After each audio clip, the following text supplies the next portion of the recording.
烹飪有啊，因為我要煮飯。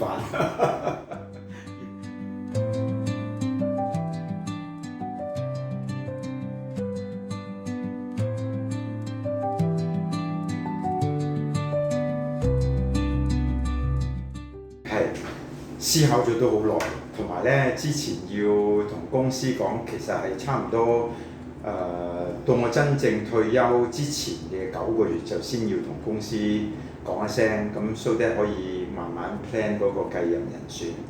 咁其實呢一個決定都係同太太一齊做嘅啦，因為咁多年嚟加上係喺國內做廣告，好多時候咧出差嘅啲頻率好高嘅，咁就變咗其實同太太一齊嘅時間都好少。咁今次呢一個決定咧都好大原因係希望就係話好啦，人生下半場，咁喺呢個時候咧都要將啲時間咧係俾翻自己同埋太太一齊去即係享受一下大家嘅生活咯嚇。咁所以係啊，都早做咗呢個決定，就係為咗希望跟住再繼續人生下半場嘅時候咧，可以互相嗰個分享會多啲咯。咁係好重要嘅，太太嗰一環。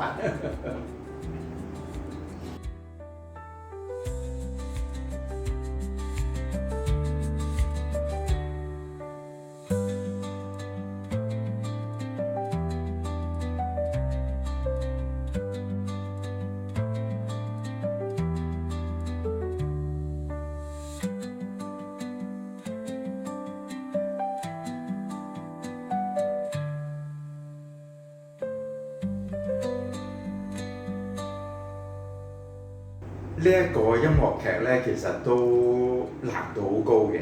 就我諗大家都知道啦，廣東話入詞咧就係即係相當之要求高嘅，因為歪少少音就已經完全唔同意思。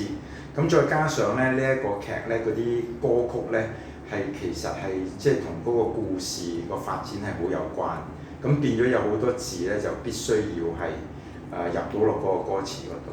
咁再加上咧，佢呢一個百老匯音樂劇裏邊嗰啲音樂嗰個節奏咧好快，嗰啲詞嘅頻率亦都出現得好密嘅，咁所以咧就填起上嚟都幾棘手。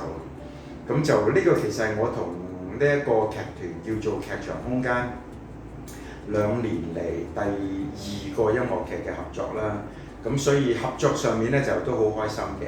係嗰個難度好高，不過正如你所講啦，我哋係喺3個禮拜喺新界唔同嘅演出場地嗰度巡迴演出啦，咁嗰個賣座率都唔錯嘅，咁同埋啲評率都好好，再加上嗰啲演員全部都係唱家班，唱得好好，我都唔知道原來香港而家有咁多好好嘅 musical 嘅演員，因為我都離開咗香港一段時間先翻嚟。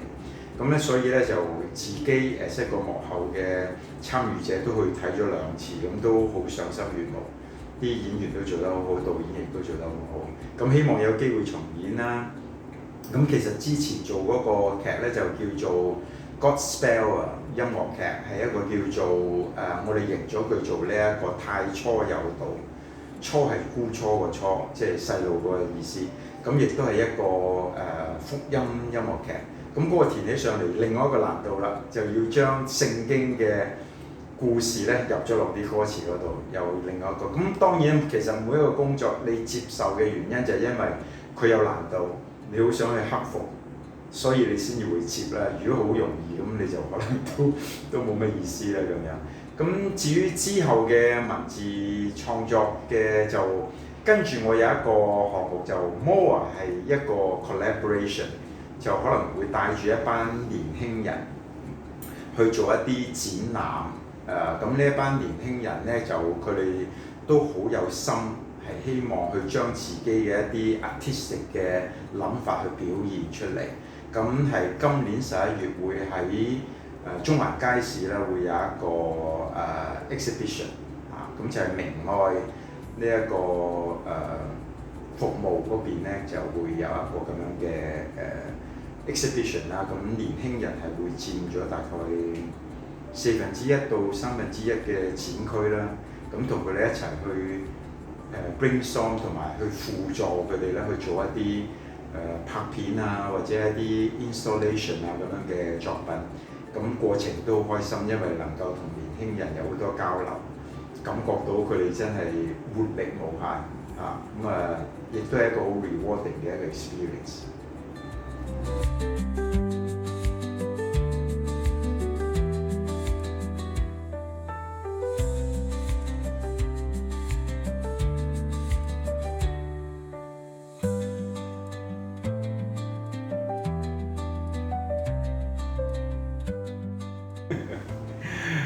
呢個問題都好好啊！